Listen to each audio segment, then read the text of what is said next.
এবার আর শুধু মোদী সরকার নয়, এবার এনডিএ সরকার।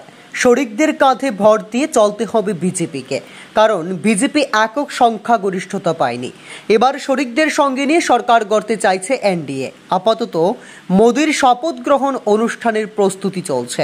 মূলত যে চারটি দলের সাপোর্ট চাই বিজেপির, সেই দলগুলি হলো এন চন্দ্রবাবু নাইডুর টিডিপি, যাদের হাতে রয়েছে 16টি আসন; নীতিশ কুমারের জেডিইউ, তাদের হাতে রয়েছে 12টি আসন; একনাথ শিন্ডে শিবসেনা, তাদের হাতে রয়েছে 60টি আসন; আর চিরাগ পাসওয়ানের লোক জনশক্তি পার্টি রামবিলাস, তাদের হাতে রয়েছে 5টি আসন।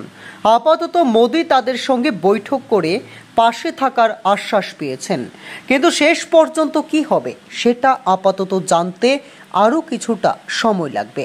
এদিকে চন্দ্রবাবু নাইডু ও নীতিশ কুমার, এরা দুজন হলেন এবার বিজেপির কাছে বড় ভরসা। তবে এই সমর্থন দেওয়ার বিনিময়ে তারা এমন কিছু দাবি করেছেন যেটা বেশ তাৎপর্যপূর্ণ। যেটা জানা যাচ্ছে যে টিডিপি লোকসভার স্পিকারের পদটি চেয়েছে।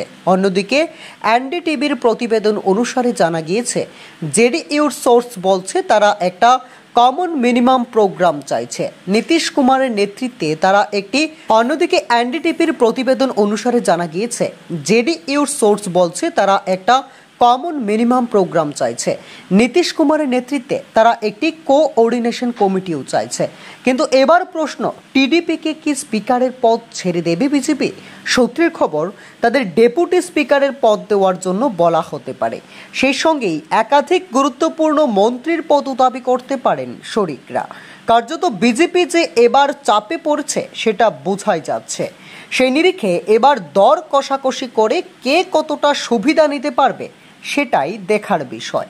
তবে যেটা জানা যাচ্ছে, মূলত 4টি দপ্তর, প্রতিরক্ষা, অর্থ, স্বরাষ্ট্র ও বিদেশ দপ্তর, এই 4টি দপ্তর বিজেপি শরিকদের হাতে ছেড়ে দিতে রাজি নয়।